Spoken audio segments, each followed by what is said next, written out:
ਜੈ ਮਾਤਾ ਦੀ ਜੀ। ਆਈ ਹੋਪ ਤੁਸੀਂ ਬਹੁਤ ਵਧੀਆ ਹੋਵੋਗੇ। ਸੁਬਾਹ ਦੇ ਵੱਜ ਚੁੱਕੇ ਆ 7। ਸੁਬਾਹ ਉੱਠਣ ਤੋਂ ਬਾਅਦ ਬਰੱਸ਼ ਕੀਤਾ, ਬਰੱਸ਼ ਕਰਕੇ ਹੋ ਗਏ ਰੈਡੀ ਸ਼ੈਡੀ ਨਹਾ ਧੋ ਕੇ। ਨਹਾਉਣ ਤੋਂ ਬਾਅਦ ਦਿਨ ਦਾ ਵਲੋਗ ਸ਼ੂਟ ਨਹੀਂ ਕਰ ਪਾਏ। ਸ਼ਾਮ ਨੂੰ ਚਲੇ ਗਏ ਨਾਨੀ ਦੇ ਘਰ ਸਹਿਨਾਲ ਪਿੰਡ।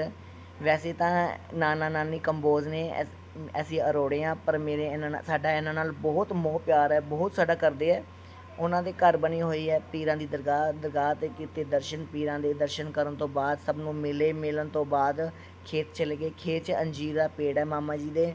ਅੰਜੀਰ ਦੇ ਕੁਝ ਫਰੂਟ ਤੋੜੇ, ਕੁਝ ਫਲ ਤੋੜਨ ਤੋਂ ਬਾਅਦ ਕੁਝ ਘਰ ਰਹਿ ਗਏ, ਕੁਝ ਕਿਤੇ ਟੇਸਟ ਕੀਤੇ। ਫਲ ਬਹੁਤ ਮਿੱਠੇ ਸੀ।